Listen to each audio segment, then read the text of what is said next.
La Pro Favara riprende l'allenamento per prepararsi al meglio al rush finale, questo extra time che è dato dai play-off per il passaggio di categoria in Serie D. Le semifinali si giocheranno nella prima partita in terra campana, aspettando il verdetto dell'eccellenza girone A della Campania, appunto tra il Pompei e il Nola. A prescindere da chi sarà l'avversario, la Pro Favara è ben concentrata per far bene, non può sicuramente lasciare nulla di intentato affinché questo sogno del salto di categoria in Serie D si avveri. Una settimana di preparazione, forse la prossima domenica ci sarà anche una amichevole di lusso per tenere sempre vivo l'agonismo in attesa della giornata del 26 di maggio, quando la trasferta in terra campana decreterà il primo giudizio delle semifinali nazionali del campionato di eccellenza. Ma sentiamo le interviste. Insomma, sono 3 settimane un po' pesanti, senza calcio giocato, perché non possiamo giocare, quindi dobbiamo un attimino aspettare, vediamo di trovare qualche amichevole che ci può servire per arrivare in forma per i playoff.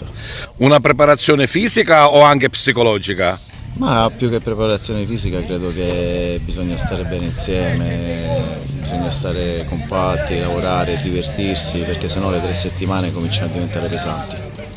Tutto recuperato, gli infortuni che hanno caratterizzato la parte finale e a volte anche quella iniziale del campionato sembrano rientrati, una squadra a pieno regime. Sì, sono tutte a disposizione, i ragazzi stanno tutti bene, abbiamo recuperato un po' tutti, è giusto che in questo periodo magari chi era infortunato metta qualcosa in più nelle gambe, comincia a lavorare, prende un po' il ritmo partita, però per il resto la cosa soddisfacente è che ho una rosa al completo. Che cosa deve fare ancora mister Catalano, oltre a quello che ha fatto naturalmente in questo stupendo campionato?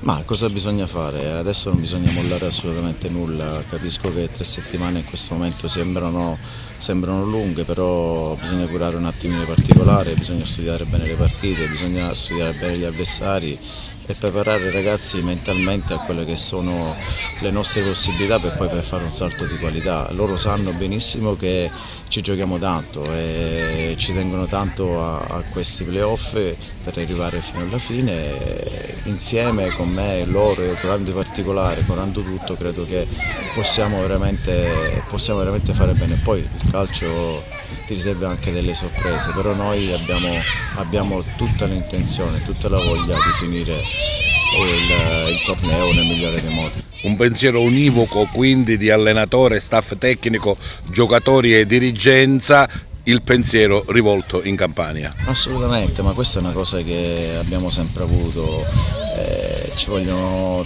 tante componenti per arrivare fino alla fine, no?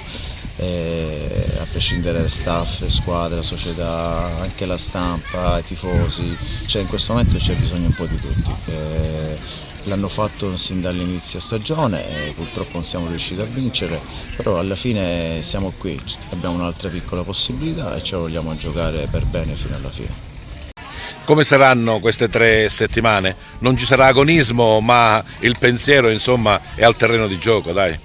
Assolutamente, perché abbiamo 3 settimane intanto per riprendere un po', diciamo, il ritmo, anche perché è stata un'annata molto pesante e quindi il mister sta valutando un po' di fare qualche amichevole, ma la cosa più importante per noi è che i ragazzi rifiatano e soprattutto stanno bene fisicamente, abbiamo recuperato tutti e quindi ci prepariamo per affrontare questa partita. Oltre al lavoro del mister sul campo sicuramente ci sarà anche un lavoro del direttore e della società anche dal punto di vista psicologico per rimanere concentrati. Ma noi siamo stati sempre vicino alla squadra tutto l'anno, quindi i ragazzi ora dipende tutto da loro, il destino è nelle loro mani, perché quello che c'era da fare non l'abbiamo fatto ad oggi, quindi essendoci sono 2 partite secche devono esprimere tutto quello che sanno esprimere, perché non possono lasciare niente al caso. Credo che non ci sia questo problema, perché ho dei professionisti in questa squadra, perché tutti sono concentrati con un unico obiettivo. Il calcio è bello per questo, però noi dobbiamo stare un po' tranquilli, lasciare serena la squadra, non mettere troppa pressione. L'obiettivo è alle mani vicino e vediamo se si corona questo sogno.